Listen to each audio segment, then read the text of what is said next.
So skimming is the first skill that students will focus on again during weeks 1 and 2. Now, even though I'm a native speaker and I've studied all of this before, actually when I thought of the difference between skimming and scanning, I wasn't exactly sure. So I just wanted to give a quick refresher. So skimming, in the concept for our junior master's students. So I know that skimming and scanning can cover a range of details, but right now we're just going to only cover what's really applicable to our students. So skimming for us will be looking over the paragraph before reading it, and we're looking for specific details to help us predict and understand the passage. So really, we're focusing on skimming in two areas. First, the introductory paragraph.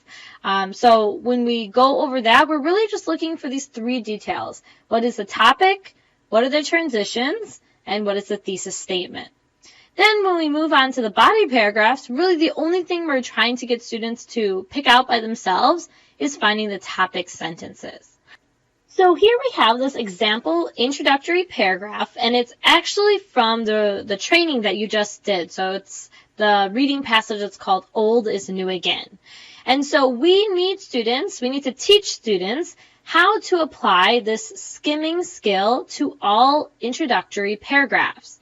And again, the three areas that we want to focus on for our junior master students are finding the topic, transitions, and thesis statement. So if students understand at the end of week 2 that whenever they read an introductory paragraph, they need to find those three things, then we feel that students will be off to a good start. So first thing you need to teach them is that generally they can find the topic in the introductory paragraph, and one way to do it is to look for the most frequently used words, and they should do this before they read.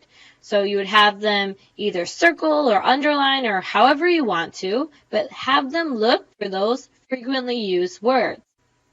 Once they find them, then again you tell them that this generally means it will be our topic. The next thing that you want them to look for are the transitions, and this can be done before or during the reading. And by this time, they should know what a transition is. If they don't, then you'll have to teach it to them. But what we want them to know about a transition is that generally important information, like a major or minor detail, follows these transitions. And so if they can learn to look for transitions, then they will have a head start at finding those bigger ideas of the paragraph.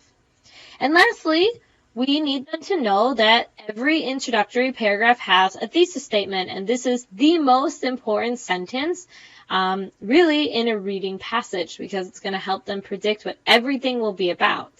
Now, you can do this before or after the reading. I personally would have them do it after the reading. And really what we want students to know is that, often, and we actually say 90% of the time, especially in April readings, the thesis statement is going to be the last sentence. But regardless, most readings, the thesis statement is towards the end. So we want students to keep their eyes open. We want them to know to do this, to keep their eyes open for the thesis statement, and then use it to think about what the rest of the passage will be about.